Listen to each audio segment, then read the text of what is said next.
Hi all, എല്ലാവർക്കും നമസ്കാരം. എല്ലാവർക്കും നമ്മുടെ ഇവനിൻ്റ് PSC അക്കാഡമിയിലേക്ക് സ്വാഗതം. ശ്രദ്ധിക്കുക, നിലവിൽ നമ്മൾ കേരള PSCയുമായി ബന്ധപ്പെട്ട് കേരളത്തിലെ ഏറ്റവും പ്രധാനപ്പെട്ട വിജ്ഞാപനം വന്നിരിക്കുന്നു, കമ്പനി ബോർഡ് അസിസ്റ്റൻറ്റ്. അപ്പോൾ നമുക്ക് ആ വിജ്ഞാപനത്തിൻ്റെ വിശദാംശങ്ങൾ ഓരോന്നായിട്ട് കൃത്യമായി പരിശോധിക്കാം. എല്ലാവർക്കും നമ്മുടെ യൂട്യൂബ് ചാനലിലേക്ക് സ്വാഗതം. അതിന് മുന്നേ നിലവിൽ നമ്മളെ യൂട്യൂബ് ക്ലാസ് കണ്ടുകൊണ്ടിരിക്കുന്ന എല്ലാവരും നമ്മുടെ യൂട്യൂബ് ക്ലാസ് കൃത്യമായി സബ്സ്ക്രൈബ് ചെയ്യാം. തൊട്ടപ്പുറത്ത് ബെൽ ബട്ടൺ ക്ലിക്ക് ചെയ്യുക, ഓൾ നോട്ടിഫിക്കേഷൻ അലേർട്ട് കൊടുക്കുക. തുടങ്ങിയാലോ? റൈറ്റ്. അപ്പോൾ നോക്കൂ, ഈ കഴിഞ്ഞ ദിവസം, അതായത് ഇന്നലെ വന്നിരിക്കുന്ന കേരളത്തിലെ ഏറ്റവും പ്രധാനപ്പെട്ട ഒരു വിജ്ഞാപനമാണിത്, കമ്പനി ബോർഡ് അസിസ്റ്റൻറ്റ്. നമുക്ക് ആദ്യമേ പരിശോധിക്കാം. കാറ്റഗറി നമ്പർ എത്ര? 382/2025 എന്ന പേരിൽ കമ്പനി ബോർഡ് അസിസ്റ്റൻ്റ് ആദ്യ നോട്ടിഫിക്കേഷൻ. ശ്രദ്ധിക്കുക, ഞാൻ ആദ്യം എന്ന വാക്ക് യൂസ് ചെയ്തു, കാരണം ഇതുമായി ബന്ധപ്പെട്ട് രണ്ട് വിജ്ഞാപനം നമുക്കുണ്ട്. നമ്മൾ രണ്ടും ഇപ്പോൾ പരിചയപ്പെടും. അപ്പോൾ ആദ്യം പറയുന്നത് 382/2025 അടിസ്ഥാനത്തിൽ ഈ കഴിഞ്ഞ ദിവസങ്ങളിൽ വന്നിരുന്ന കമ്പനി ബോർഡ് അസിസ്റ്റന്റ് നോട്ടിഫിക്കേഷൻ. ഈ കമ്പനി ബോർഡ് എവിടേക്കാണ് ജോലി ലഭിക്കുന്നത് നമുക്ക് നോക്കാം. കണ്ടോ, അവിടെ കൃത്യമായിട്ട് ഓർഗനൈസേഷൻസിൻ്റെ പേരുകൾ കൊടുത്തിട്ടുണ്ട്. നിങ്ങൾ നോക്കിയേ, ഒന്നെന്താ KSFE എന്ന് കൃത്യമായി പറഞ്ഞു അല്ലേ, ഒന്ന് കൃത്യമായി KSFE എന്ന് പറഞ്ഞിട്ടുണ്ട്. അതുപോലെ തന്നെ രണ്ടെന്താ KCB. അതുപോലെ Kerala minerals and metals limited, Keltron, Kerala state cashew development corporation, Malabar cements limited, agro machinery corporation, Keltron, Kerala pollution control board, forest development corporation തുടങ്ങിയ ഇത്രയും ഓർഗനൈസേഷനിലേക്കാണ് ഇതിൻ്റെ അഡ്വൈസുകൾ കൃത്യമായി പോകുന്നത്. മാത്രമല്ല ഇതിൻ്റെ പേര് കണ്ടായിരുന്നു, പോസ്റ്റിൻ്റെ പേര് ശ്രദ്ധിക്കുക. ജൂനിയർ അസിസ്റ്റൻറ്റ് അല്ലെങ്കിൽ കാഷ്യർ അല്ലെങ്കിൽ അസിസ്റ്റൻറ്റ് ഗ്രേഡ് 2 എന്നോ ഇങ്ങനെ വ്യത്യസ്തമായ പേരുകളിൽ ഓരോ സ്ഥാപനങ്ങളിലും ഓരോ പേരുകൾ വിളിക്കപ്പെടും. ഇത്രയും സ്ഥാപനങ്ങളിലേക്കാണ് ഈ 382/2025 എന്ന വിജ്ഞാപന പ്രകാരം റാങ്ക് കിട്ടുന്നവർക്ക് ജോലി ലഭിക്കുന്നത്. ശ്രദ്ധിക്കണം, ഇതെല്ലാം കൂടെ കോമൺ, അതായത് രണ്ട് കമ്പനി ബോർഡും കോമൺ എക്സാമിലേക്ക് വരികയും മെയിൻസിലേക്ക് വരുമ്പോൾ രണ്ട് ലിസ്റ്റുകൾ സാധ്യമാവുകയും ചെയ്യും. അപ്പോൾ അങ്ങനെയാണ് ഇതിൻ്റെ ഒരു വേർതിരിവ് ശരിക്കും. ഇപ്പോൾ രണ്ട് കട്ട് ഓഫ് വരും, രണ്ട് മെയിൻസിൻ്റെ ലിസ്റ്റും വരും. അതിനെപ്പറ്റി നമ്മൾ വരും ദിവസങ്ങളിൽ വിശദമായൊരു വീഡിയോ ചെയ്യുന്നതായിരിക്കും. നിലവിൽ ശ്രദ്ധിക്കുക. നോക്കൂ, ഫെയിമിൻ്റെ പേര് കൃത്യമായി കൊടുത്തിട്ടുണ്ട്. അതുപോലെ തന്നെ അതിൻ്റെ ആ ഒരു പോസ്റ്റ് പേര് കൃത്യമായി കൊടുത്തു. ഇനി ശമ്പളവുമായി ബന്ധപ്പെട്ട് എന്തെങ്കിലും ഉണ്ടോ? ഇല്ല. ശമ്പളവുമായി ബന്ധപ്പെട്ട് പറഞ്ഞിരിക്കുന്നത് scale of pay prescribed by the company എന്ന് മാത്രമേ ഉള്ളൂ. അപ്പോൾ അത് കൃത്യമായി വരും ദിവസങ്ങൾ നമുക്ക് നോക്കാം. ആൻറ്റിസിപ്പേറ്റഡ് വേക്കൻസിയാണ് കൊടുത്തിരിക്കുന്നത്, അതും വരും ദിവസങ്ങൾ നമുക്ക് അപ്ഡേറ്റ് ചെയ്യാം. ഇനി നമുക്ക് നോക്കൂ, മെത്തേഡ് ഓഫ് അപ്പോയിൻമെൻറ്റ് പറഞ്ഞിട്ട് ഡയറക്റ്റ് റിക്രൂട്ട്മെൻ്റ് ആണ്, അതെല്ലാ പ്രാവശ്യവും പറയുന്ന പോലെ. ഇനി ഏജ് ലിമിറ്റ് നോക്കണേ, 18 to 36 ശ്രദ്ധിക്കണം. കൊടുത്തിരിക്കുന്ന ജനറൽ കാറ്റഗറിൻ്റെ ഏജ് ലിമിറ്റാണ്. അത് OBCക്ക് എത്രയിലേക്ക് പോകും? അത് 39 പോകും. SC/ST ആണെങ്കിൽ 41 പോകുന്നതായിരിക്കും. OBC 3 വയസ്സ് റിലാക്സേഷൻ, SC/ST 5 വയസ്സ്. ഇനി ശ്രദ്ധിക്കേണ്ട ഏറ്റവും പ്രധാനപ്പെട്ട ഒരു പോയിന്റ്, ആ ഒരു DOB കൊടുത്തിട്ടുണ്ട്. ശ്രദ്ധിക്കണം, പ്രത്യേകിച്ച് 36 ഏജായി നിൽക്കുന്ന ജനറൽ കാറ്റഗറിയാണ്, 39 നിൽക്കുന്നവർ, 41 നിൽക്കുന്നവർ ആ ഒരു DOB കൃത്യമായിട്ട് പരിശോധിക്കാം. നോക്കൂ, 2/1/1989 1/1/2007 ഇടയിൽ ജനിച്ച ജനറൽ കാൻഡിഡേറ്റ്സ്. നമ്മൾ DOB സാധാരണ ഒരേ ഒരു DOB കൊടുക്കാറുള്ളൂ. അപ്പോൾ ഇവിടെ നമുക്ക് മനസ്സിലാക്കേണ്ടത് 2/1/1989 1/1/2007 ഇടയിൽ ജനിച്ചവരായിരിക്കണമെന്ന് കൃത്യമായിട്ട് പറയുന്നുണ്ട് ജനറൽ കാറ്റഗറിയിൽ. അപ്പോൾ ആ DOB ഉള്ളവർ മാത്രമേ തയ്ക്കാൻ ശ്രമിക്കാവൂ. അപ്പോൾ OBCയിലേക്ക് വരുമ്പോൾ ഇവിടെ എന്ത് ചെയ്യും? 2 വയസ്സ് റിലാക്സേഷൻ വരുന്നതായിരിക്കും. അത് SC/STയിലേക്ക് വരുമ്പോൾ 5 വയസ്സാണ് റിലാക്സേഷൻ വരുന്നത്. സെറ്റാണ്. അപ്പോൾ ഏജിൻ്റെ കാര്യത്തിൽ ആശയക്കുഴപ്പം മാറിയെന്ന് പ്രതീക്ഷിക്കുന്നു. ഇനി വീണ്ടും മുന്നോട്ട് പോകുന്ന സമയത്ത് ശ്രദ്ധിക്കേണ്ട ഏറ്റവും പ്രധാനപ്പെട്ട ഒരു കാര്യം, റിലാക്സേഷൻ ഉണ്ട് എന്ന് പറഞ്ഞിട്ടുണ്ട്. ക്വാളിഫിക്കേഷൻ ശ്രദ്ധിക്കുക. ക്വാളിഫിക്കേഷൻ നമ്മൾ ഇപ്പോൾ ഡിഗ്രി എന്നാണ് നമ്മൾ കോമൺലി പറയുന്നത്, പക്ഷേ ഇവിടെ ഒരു കണ്ടീഷനുണ്ട്, must possess BA BSc BCom degree എന്ന് കൃത്യമായി പറഞ്ഞിട്ടുണ്ട്. പക്ഷേ അവിടെ ശ്രദ്ധിക്കുക, ഈ ഒരു ക്വാളിഫിക്കേഷൻ കാണുമ്പോൾ പൊതുവെ ഒരു ആശയക്കുഴപ്പം വരാറുണ്ട്. ബിടെക്കാർക്ക് പറ്റില്ലേ? അങ്ങനല്ല, തീർച്ചയായിട്ടും ബിടെക്കാർക്ക് പറ്റും. ഡിഗ്രിയുള്ള എനി ഡിഗ്രി, ശരിക്കും ഇതിൻ്റെ ക്വാളിഫിക്കേഷൻ ഇങ്ങനെ അല്ല കൊടുക്കേണ്ടത്, എനി ഡിഗ്രി എന്നാണ് ശരിക്കും കൊടുക്കേണ്ടത്. പക്ഷേ അത് കേരള PSC എന്തുകൊണ്ടോ കഴിഞ്ഞൊരു 3-4 വർഷമായി ഡിഗ്രി നിലവാരത്തിൽ വിളിക്കുന്ന എല്ലാ പരീക്ഷകൾക്കും ഇങ്ങനെ must possess BA BSc BCom എന്ന് കൃത്യമായി പറയുന്നു. ഇത് ശരിക്കും വിദ്യാർത്ഥികളുടെ ആശയക്കുഴപ്പം ഉണ്ടാക്കുന്നുണ്ട്. ഇത് പലപ്പോഴായി നമ്മൾ PSCയിൽ റിക്വസ്റ്റ് കൊടുക്കുന്നുണ്ട് ഇത് മാറ്റാൻ, പക്ഷെ മാറ്റിയിട്ടില്ല. പക്ഷേ ഇതിന് മറ്റൊരു അർത്ഥമില്ല. അതായത് ഇതിൻ്റെ ഒരു പലപ്പോഴും ബിടെക്കാർ കാണുമ്പോൾ വിചാരിക്കും ഇത് ബിടെക് ഞങ്ങൾക്ക് പറ്റില്ലേ എന്ന് ബിടെക്കാർ പലപ്പോഴും വിചാരിക്കുന്നുണ്ട്. അങ്ങനെയല്ല. ബിടെക് ഉള്ളവർ, അതായത് ഇതിൽ പറയാത്ത BA BSc BCom അല്ലാത്ത ഡിഗ്രി ഉള്ളവരുണ്ട് ബിടെക്കും, അതുപോലെ ആയുർവേദ ഡിഗ്രികളും ഒക്കെ ഉള്ളവരുണ്ടെങ്കിൽ തീർച്ചയായിട്ടും അവർക്ക് ഇക്വലൻസി വെച്ചങ്ങ് സെൻഡ് ചെയ്താൽ മതി.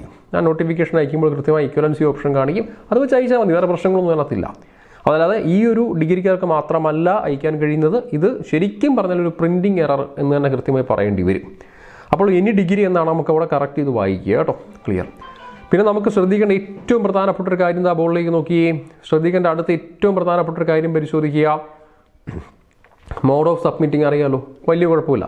1 day രജിസ്ട്രേഷൻ വഴി സെൻഡ് ചെയ്യാം. വേറെ ഞാൻ മോഡ് ഓഫ് രജിസ്ട്രേഷൻ കുഴപ്പമില്ലെന്ന് പറഞ്ഞത് ശരിക്കും PSC ആദ്യമായിട്ട് അയക്കുന്ന ആളുകളുണ്ട് അല്ലേ, അവർക്കാണ് ഈ മോഡ് ഓഫ് രജിസ്ട്രേഷൻ ആശയക്കുഴപ്പമില്ല. ആദ്യമായിട്ട് PSC അയക്കുന്നവരുണ്ട്. ഇപ്പോൾ സ്ഥിരമായി അയച്ചുകൊണ്ടിരിക്കുന്നവർ കുഴപ്പമില്ല. ആദ്യമായിട്ട് ഇപ്പോൾ ഡിഗ്രി കഴിഞ്ഞിറങ്ങിയ വിദ്യാർത്ഥികളും പിന്നെ ആദ്യമായിട്ട് ഇത് അയക്കുന്നവർ തീർച്ചയായിട്ടും ശ്രദ്ധിക്കുക. അവർ 1 day രജിസ്ട്രേഷൻ കൃത്യമായിട്ട് ചെയ്യണം. ചെയ്ത് കഴിഞ്ഞാൽ പിന്നെ അയക്കാൻ പ്രത്യേകിച്ച് പേയ്മെൻറ്റുകളൊന്നുമില്ല. 1 ഡേയുടെ ആ ഒരു 1 day രജിസ്ട്രേഷൻ ചെയ്യുന്നതിൻ്റെ ഒരു പേയ്മെൻറ്റ് മാത്രം കൊടുത്താൽ മതി കേട്ടോ. അത് കൃത്യമായിട്ട് ശ്രദ്ധിക്കുക. മറ്റുള്ള കാര്യങ്ങൾ വേറെ ഫിസിക്കലോ മെഡിക്കലോ ഒന്നും കൃത്യമായി പറയുന്നില്ല. ഇല്ല, ഫിസിക്കലോ മെഡിക്കലോ ഒന്നും ഇല്ല. ശരിക്കും അറിയാമല്ലോ, ഇതൊരു ഫോഴ്സ് ആയിരുന്നെങ്കിലും ഓക്കെ, ഫിസിക്കലുണ്ട് മെഡിക്കലുണ്ട്. പക്ഷേ ഇവിടെ അങ്ങനെയില്ല. പ്രത്യേകിച്ച് ഒരു ഫിസിക്കൽ ഹൈറ്റോ അങ്ങനെയുള്ള വെയിറ്റോ കാര്യങ്ങളോ ഒന്നും പറയുന്നില്ല. അതുപോലെ കണ്ണിന് പ്രശ്നമുള്ളവർക്കും അയക്കാൻ കഴിയും. വേറെ മെഡിക്കൽ കണ്ടീഷൻസും ഒന്നുമില്ല. അപ്പോൾ ആ കാര്യത്തിൽ പേടിക്കേണ്ട, ആ കാര്യത്തിൽ നമ്മൾ സേഫാണ്. ഇനി ലാസ്റ്റ് ഡേറ്റ് കൃത്യമായിട്ട് പരിശോധിക്കുക, 19/11/2025. അപ്പോൾ ആ ദേവിയെ അതുവരെ കൊണ്ടുപോകരുത്. കാരണം PSC 19 എന്നൊക്കെ പറഞ്ഞാലും 17-ാം തീയതി തൊട്ടേ വെബ്സൈറ്റ് എററായി തുടങ്ങും. അതുകൊണ്ട് അവിടം വരെ ഒന്നും കൊണ്ടുപോകേണ്ട ആവശ്യമില്ല. വേറെ നിങ്ങൾക്ക് പ്രത്യേകിച്ച് നോക്കാനൊന്നുമില്ല. ഡിഗ്രി ഉള്ള ആർക്കും 18 വയസ്സിന് 36 വയസ്സ് ജനറൽ കാറ്റഗറിയ ഡിഗ്രി ഉണ്ടോ സെൻഡ് ചെയ്യാം. 18-39 വയസ്സ് വരെയുള്ള നമ്മുടെ OBC കാരുണ്ടെങ്കിൽ സെൻഡ് ചെയ്തോളൂ. അതുപോലെ 41 SC/ST അയക്കാം. വേറെ ഒന്നും ആലോചിക്കേണ്ട ആവശ്യമില്ല. ഫിസിക്കൽ നോക്കണ്ട, മെഡിക്കൽ നോക്കണ്ട, ഐസൈറ്റ് പ്രശ്നമല്ല, വെയിറ്റ് നോക്കണ്ട. അപ്പോൾ തീർച്ചയായിട്ടും വഹിക്കാൻ പറ്റും. ലാസ്റ്റ് ഡേറ്റ് എപ്പോഴാണ്? November 19 19/11/2025. ക്ലിയർ അല്ലേ? ബുധനാഴ്ചയാണ്, രാത്രി 12 മണിയാണ് ലാസ്റ്റ് ഡേറ്റ് എന്ന് കൃത്യമായി പറഞ്ഞിട്ടുണ്ട്. മറ്റൊരു കാര്യം കൃത്യമായിട്ട് ശ്രദ്ധിക്കുക, ഇനി ഇപ്പോൾ അങ്ങോട്ട് കോളേജ് കഴിഞ്ഞിറങ്ങിയ വിദ്യാർത്ഥികളുണ്ട്, അത് കൃത്യമായിട്ട് ശ്രദ്ധിക്കാം. ഇതിൽ നമ്മളിപ്പം പറഞ്ഞേക്കുന്ന ലാസ്റ്റ് ഡേറ്റ് November 19. ഇവിടെ ചെറിയൊരു അഡീഷണൽ പോയിന്റ് പറഞ്ഞു തരാനുണ്ട്. November 19 എന്ന് പറയുന്ന സമയത്ത് ഇപ്പം ഡിഗ്രി കഴിഞ്ഞിറങ്ങിയ വിദ്യാർത്ഥികളുണ്ട്. അപ്പോൾ സംശയം വരാം, അതായത് ഈ വർഷം ഡിഗ്രി പാസ്സായവർക്ക് സംശയം വരാം. അതായത് അയക്കാൻ കഴിയുമോ എന്ന്. കഴിയും. എങ്ങനെ? നിങ്ങളുടെ സർട്ടിഫിക്കറ്റിൻ്റെ ഡേറ്റ് November 19 മറക്കല്ലേ. നിങ്ങളുടെ സർട്ടിഫിക്കറ്റിൻ്റെ ഡേറ്റ് എന്ന് പറയുന്നത് പ്രൊവിഷണലാവട്ടെ ഒറിജിനലാവട്ടെ. ഇപ്പോൾ പ്രൊവിഷണൽ അതേ ഡേറ്റ് ആയിരിക്കും ഒറിജിനലും വരുന്നത്, കൺഫ്യൂഷൻ വേണ്ട. അപ്പോൾ ഈ പ്രൊവിഷണൽ അല്ലെങ്കിൽ ഒറിജിനൽ ഡേറ്റ് എന്ന് പറയുന്നത് November 19 ശ്രദ്ധിക്കണം. November 19 ശേഷമുള്ള എഡ്യൂക്കേഷണൽ സർട്ടിഫിക്കറ്റ്, ഡിഗ്രി എഡ്യൂക്കേഷൻ സർട്ടിഫിക്കറ്റിന് വാലിഡിറ്റി ഇല്ല. എന്ന് വെച്ചാൽ അത് ഈ ഒരു എക്സാമിൽ പരിഗണിക്കില്ല. മറന്നു പോകരുത്. വൺസ് അഗൈൻ റിപ്പീറ്റിംഗ്, ഇപ്പോൾ ഡിഗ്രി കഴിഞ്ഞിറങ്ങിയ വിദ്യാർത്ഥി അല്ലെങ്കിൽ വിദ്യാർത്ഥിനി ഉണ്ടെങ്കിൽ കൃത്യമായിട്ട് ശ്രദ്ധിക്കുക. നിങ്ങളുടെ ഡിഗ്രി സർട്ടിഫിക്കറ്റിൻ്റെ ഡേറ്റ് 19/11/2025 ഉള്ളിലുള്ളതായിരിക്കണം. അതായത് നോട്ടിഫിക്കേഷൻ ലാസ്റ്റ് ഡേറ്റിനുള്ളിൽ. അങ്ങനെയാണെങ്കിൽ മാത്രമേ പരിഗണിക്കൂ. അല്ലാതെ നമ്മൾ വേരിഫിക്കേഷൻ്റെ സമയത്ത് ഡിഗ്രി സർട്ടിഫിക്കറ്റിൻ്റെ ഡേറ്റ് നോക്കിയിട്ട് ആ സമയത്ത് ഡേറ്റ് നോക്കിയിട്ട് കാര്യമില്ല. ഇപ്പം തന്നെ ആ ഡേറ്റ് ക്ലിയർ ചെയ്യണം. 19/11/2025 അകത്തുള്ള ഡിഗ്രി ക്വാളിഫൈഡ് സർട്ടിഫിക്കറ്റ്. DOB അങ്ങനെ തന്നെ ആയിരിക്കണം. Date of birth certificate DOB അങ്ങനെ തന്നെ ആയിരിക്കണം കേട്ടോ. അപ്പോൾ DOBക്ക് പ്രത്യേകിച്ച് ആവശ്യം വരില്ല. കാരണം ഈ സ്റ്റേറ്റ് സിലബസിൽ പഠിച്ചവർക്ക് കൃത്യമായി അവരുടെ സർട്ടിഫിക്കറ്റ് DOB ഉണ്ട്.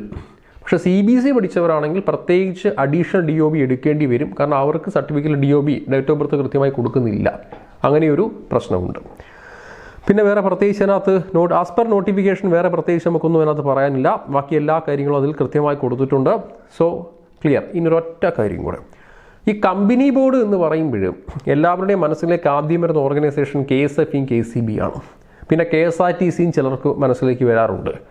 അപ്പോൾ ശ്രദ്ധിക്കണം, ഞാനിപ്പോൾ വായിച്ച വിജ്ഞാപനത്തിൽ KSRTC ഇല്ല. അപ്പോൾ ചോദിക്കാം KSRTC എവിടെ? ശ്രദ്ധിക്കുക, അത് മറ്റൊരു വിജ്ഞാപനത്തിലാണ്. നമ്മളെപ്പോഴും ശ്രദ്ധിക്കണം, കമ്പനി ബോർഡിൻ്റെ വിജ്ഞാപനം വരുന്ന സമയത്ത് 2 വിജ്ഞാപനങ്ങൾ ചേർത്തിട്ടായിരിക്കും വരുന്നത്. നമ്മളിപ്പം വായിച്ച കെൽട്രോണും മിനറൽസും അഗ്രികൾച്ചർ കോർപ്പറേഷനും ഫോറസ്റ്റും ഒക്കെ ഒറ്റ സെറ്റാണ്. അപ്പോൾ അവിടെ എല്ലാം കൂടെയാണ് ആ വായിച്ചിരിക്കുന്ന ഓഫീസുകളിലേക്ക് ജോലി ലഭിക്കാനാണ് 382/2025 വിജ്ഞാപനം വിളിച്ചിരിക്കുന്നത്. ഇനി അടുത്ത വിജ്ഞാപനം കാറ്റഗറി നമ്പർ നോക്കണേ, 383 ശ്രദ്ധിക്കണം. ഞാൻ നോക്കുകയുണ്ട, ഇത് അടുത്ത വിജ്ഞാപനമാണ്. നമ്പർ മാറിയുണ്ട്, ഞാൻ സൂം ചെയ്യാം. കാറ്റഗറി നമ്പർ മാറി നോക്കിയേ, കാരണം ഇത് 383 നിങ്ങൾ ശ്രദ്ധിച്ചേ. 383/2025 കാറ്റഗറി നമ്പർ മാറി. അങ്ങനെ നമ്പർ മാറുമ്പം ശമ്പളത്തിൽ വ്യത്യാസമുണ്ട് തീർച്ചയായിട്ടും. ഒരുപക്ഷെ നമ്മൾ നേരത്തെ പറഞ്ഞ പോലെ KSF KCB പോലെയുള്ള സ്ഥാപനങ്ങളെക്കാട്ടി സാലറി കുറവാണ് ഈ പറഞ്ഞിരിക്കുന്ന സ്ഥാപനങ്ങൾ. അങ്ങനെ ഒരു ഫാക്റ്റ് ഉണ്ട്. 1 2 കട്ട് ഓഫ് മറ്റൊരു കട്ട് ഓഫ് ആണ്. ക്ലിയർ. പക്ഷേ കമ്പനി തന്നെയാണ്. പിന്നെ സാലറിയെ പറ്റി ഒരു കൃത്യമായ മെൻഷൻ ഇവിടെ പൊതുവെ കൊടുക്കാറില്ല. ആ ഒരു പ്രോഫിറ്റ് ഓഫ് ദി ഓർഗനൈസേഷനെ ഡിപ്പെൻഡ് ചെയ്യുന്ന കൃത്യമായി പറഞ്ഞിട്ടുമുണ്ട്. സോ നോക്കൂ, 383/2025 നിങ്ങൾ 2 സെൻഡ് ചെയ്യണം കേട്ടോ. 2 കാറ്റഗറി നമ്പർ ആകുമ്പോൾ 2 സെൻഡ് ചെയ്യുക. 2 റാങ്ക് ലിസ്റ്റാണ്, എല്ലാ കട്ട് ഓഫും 2. മറന്നുപോലെ റൈറ്റ്. ഇവിടുത്തെ ഓർഗനൈസേഷൻ്റെ ലിസ്റ്റുകൾ നമുക്കൊന്ന് പരിശോധിച്ചാലോ. നോക്കൂ ഏതൊക്കെയാണെന്ന്. KSRTC, Kerala Livestock Development Board, State Farming Corporation of Kerala, Kerala State Development Corporation SCST, Kerala Artisans Development Corporation SIDCO, Pharmaceutical Corporation, ഇങ്ങനെയുള്ള വ്യത്യസ്തമായിട്ടുള്ള Kerala state film development corporation, United electrical industries limited, Kerala state drugs and pharmaceuticals, Kerala electrical engineering company, Kerala shipping inland navigation, Kerala head load workers, ഇങ്ങനെയുള്ള അതുപോലെ Kerala welfare board, അതുപോലെ Kerala state bamboo corporation. അപ്പം ഇങ്ങനെയുള്ള വ്യത്യസ്തമായിട്ടുള്ള നമ്മൾ നേരത്തെ വായിച്ച ഓർഗനൈസേഷന് പുറമേയുള്ള കുറച്ച് ഓർഗനൈസേഷൻസാണ്. അപ്പോൾ നമ്മൾ ബേസിക്കലി എന്ന് പറയുന്ന KSRTC എന്നാണ് നമ്മൾ ബേസിക്കലി ഒന്ന് പെട്ടെന്ന് ഒരാൾക്ക് മനസ്സിലാക്കാൻ ആദ്യ കമ്പനി ബോർഡ് 1 and 2 എന്നൊക്കെ പറയാറുണ്ട്, അൺഒഫീഷ്യലി നമ്മൾ പറയാറുണ്ട്. കമ്പനി ബോർഡ് 1 എന്ന് പറയുമ്പോൾ KCBയും KSFE ഉൾപ്പെടുന്ന ഓർഗനൈസേഷൻസും, കമ്പനി ബോർഡ് 2 എന്ന് പറയുമ്പോൾ KSRTC പോലെയുള്ള ഓർഗനൈസേഷൻസാണ് അതിനകത്ത് വരുന്നത്. അപ്പോൾ KSRTCയും അത് രണ്ടാണ്. ക്ലിയർ അല്ലേ? ഇനി പേരുകൾ നേരത്തെ പറഞ്ഞ പോലെ ഓരോ സ്ഥലത്തും ഓരോ പേരുകൾ കൊടുക്കാം. ഇവിടെ ജൂനിയർ അസിസ്റ്റന്റ് എന്ന് വിശേഷിപ്പിക്കുന്നുണ്ട്, അസിസ്റ്റന്റ് ഗ്രേഡ് 2 എന്ന് പറയാം, LD ക്ലർക്ക്, അതുപോലെ ഫീൽഡ് അസിസ്റ്റന്റ്, ഡീപോർട്ട് അസിസ്റ്റന്റ് എന്ന് വിളിക്കാറുമുണ്ട്. സെറ്റാണ്. Scale of pay as usual അതുപോലെ തന്നെ പറഞ്ഞിരിക്കുന്നു. Prescribed for by the company corporation, ആ കമ്പനിയുടെ കപ്പാസിറ്റിയും കാര്യങ്ങളും കാലിബറും നോക്കിയിട്ടാണ് ആ കാര്യങ്ങൾ വരുന്നത്. ഒരു ബേസിക് സ്കെയിൽ ഓഫ് പേ എപ്പോഴും ഉണ്ടാകും. ക്ലിയർ ആണ്. അത് വരും ദിവസങ്ങളിൽ PSC തന്നെ അപ്ഡേറ്റ് ചെയ്യും, ഇല്ലെങ്കിൽ നമുക്ക് തന്നെ വരും ദിവസങ്ങളിൽ അപ്ഡേറ്റ് ചെയ്യാം. ക്ലിയർ ആണ്. അപ്പോൾ നമുക്ക് ആൻറ്റിസിപ്പേറ്റഡ് വേക്കൻസി അതുപോലെ വേറെ വ്യത്യാസമോ കാര്യങ്ങളോ ഒന്നുമില്ല. റൈറ്റ്. നമുക്ക് ഏതായാലും കമ്പനി ബോർഡ് 1 അല്ലെങ്കിൽ 2 ഇത് 2 ലിസ്റ്റിലും ഉൾപ്പെടാൻ ഏവരും ശ്രമിക്കാം. കഴിഞ്ഞ വർഷമുള്ള ഏറ്റവും പ്രധാനപ്പെട്ടത് ഇപ്പോൾ മോസ്റ്റ് പ്രോബബ്ലി സംഭവിക്കുന്നത് കമ്പനി ബോർഡ് 1 and 2 എല്ലാവരും കോമൺ ആയിട്ട് 2ലും വരാറുണ്ട്. ക്ലിയർ ആണ്. പിന്നെ ബാക്കിയെല്ലാം അതുപോലെ തന്നെയാണ്, നമ്മൾ പറഞ്ഞ പോലെ തന്നെ അതുപോലെ തന്നെയാണ്. ബാക്കിയെല്ലാം ലെവൽ ഓഫ് അപ്പോയിൻമെൻറ്റ് ഡയറക്റ്റ് തന്നെ കൊടുത്തിട്ടുണ്ട്. അതുപോലെ തന്നെ ഏജ് ലിമിറ്റ് 18 to 36 സെയിം ആണ്. ജനറൽ കാറ്റഗറിക്ക് എത്രയാണ്?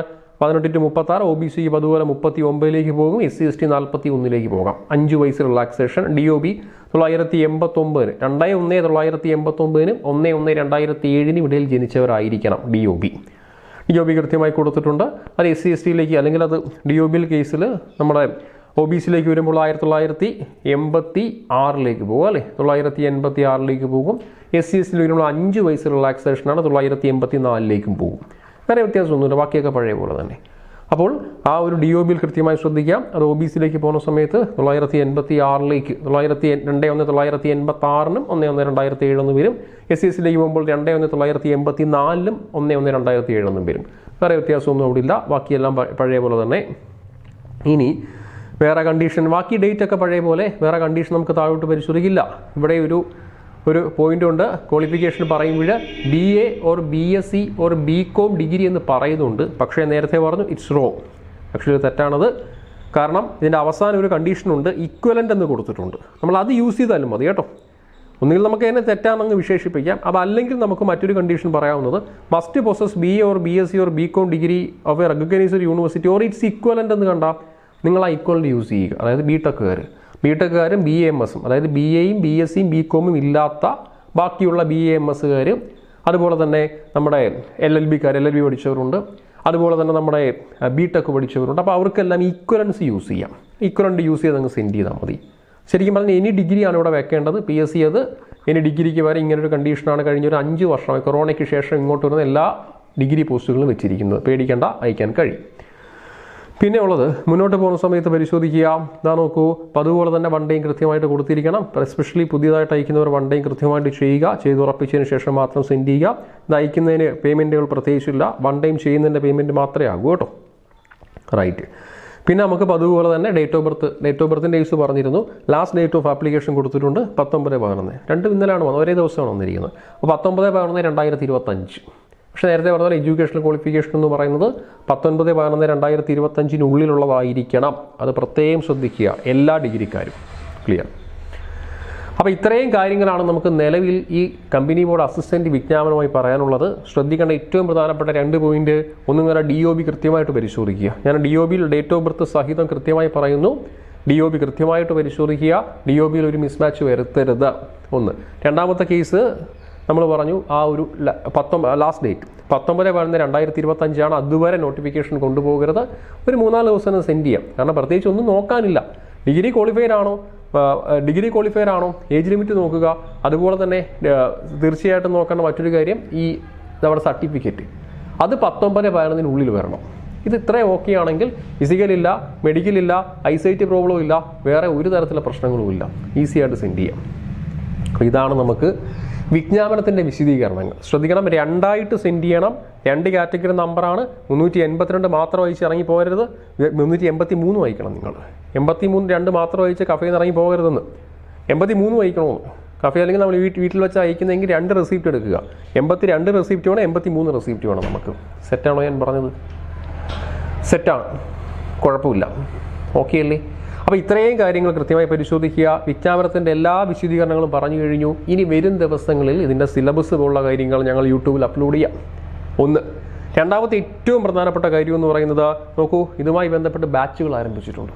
കമ്പനി മോഡ് അസിസ്റ്റൻ്റ് പരീക്ഷയുമായി ബന്ധപ്പെട്ട കോമൺ ഡിഗ്രി പ്രിലിംസ് ബാച്ച് ഇതാ നമ്മൾ തുടങ്ങുകയാണ്. അപ്പോൾ ഈ ബാച്ചിൻ്റെ വിശദാംശങ്ങൾ, എങ്ങനെയാണ് ബാച്ചിൽ അഡ്മിഷൻ എടുക്കുന്നത്, ക്ലാസ്സിൻ്റെ ഡീറ്റെയിൽസുകൾ, ബാച്ചിൻ്റെ വിശദാംശങ്ങൾ അറിയാൻ താല്പര്യമുണ്ടെങ്കിൽ തീർച്ചയായിട്ടും വിശദാംശം അറിഞ്ഞാൽ മാത്രം പോരാ, അഡ്മിഷൻ എടുത്ത് റാങ്ക് ഉറപ്പിക്കണം. അപ്പോൾ ഇതിൻ്റെ വിശദാംശങ്ങൾ അറിയാനായിട്ട് കൃത്യമായി നമ്മുടെ ഡിസ്ക്രിപ്ഷൻ ബോക്സിലും കമൻറ്റ് ബോക്സിലും കോൺടാക്ട് നമ്പറുകൾ കൊടുത്തിട്ടുണ്ട്. അതിൽ കൃത്യമായി കോൺടാക്ട് ചെയ്യുക, നിങ്ങളുടെ ആദ്യ റാങ്ക് ഉറപ്പിക്കുക. ഓക്കെ അല്ലേ? അപ്പോൾ ബാക്കി എല്ലാ ഡീറ്റെയിൽസും വരും ദിവസങ്ങളിൽ പറയാം. അതുപോലെ നിലവിൽ നമ്മുടെ ക്ലാസ് കണ്ടുകൊണ്ടിരിക്കുന്ന എല്ലാവരും നമ്മുടെ യൂട്യൂബ് ചാനൽ കൃത്യമായി സബ്സ്ക്രൈബ് ചെയ്യാം. തൊട്ടപ്പുറത്ത് ബെൽ ബട്ടൺ ക്ലിക്ക് ചെയ്യുക, ഓൾ നോട്ടിഫിക്കേഷൻ അലേർട്ട് കൊടുക്കുക. ഓക്കെ അല്ലേ? Okay, thank you.